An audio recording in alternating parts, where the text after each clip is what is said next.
أعوذ بالله من الشيطان الرجيم. بسم الله الرحمن الرحيم.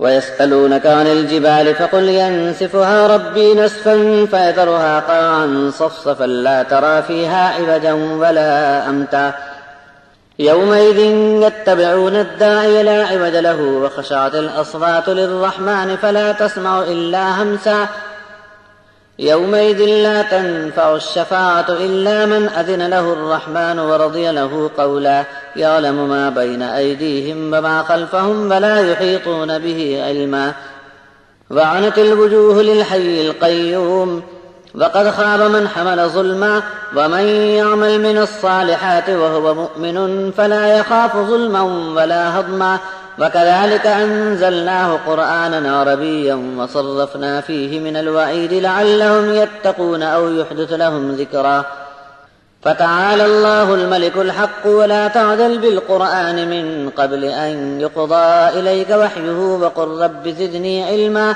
ولقد عهدنا إلى آدم من قبل فنسي ولم نجد له عزما. آپ سے سوال کرتے ہیں کہ قیامت کے دن پہاڑوں کا کیا حال ہوگا. آپ فرما دو کہ میرا رب ان تمام پہاڑوں کو بھوسا بکنی بنا کر اڑا دے گا اور اس دھرتی کو سپاٹ میدان بنا دے گا. حشر میں تم کوئی ٹیڑھا پن یا اونچ نیچ نہیں دیکھ سکو گے.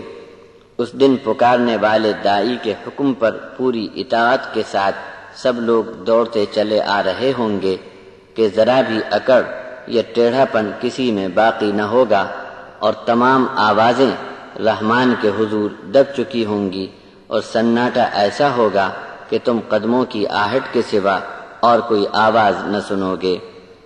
اس دن شفاعت نفع نہ دے گی ہاں مگر جس کو رحمان حکم کر کے اجازت عطا فرمائے اور جس کسی کے لیے شفاعت کی بات قبول فرمانے کو راضی ہو وہی شفاعت کام آ سکتی ہے.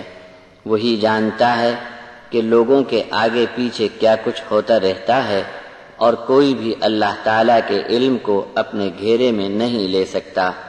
ہمیشہ زندہ اور قائم رہنے والے بادشاہ کے حضور اس دن تمام چہرے جھک چکے ہوں گے اور کوئی بھی ظلم کا گناہ اپنی پیٹھ پر لادے آوے گا وہ نامراد ہوگا.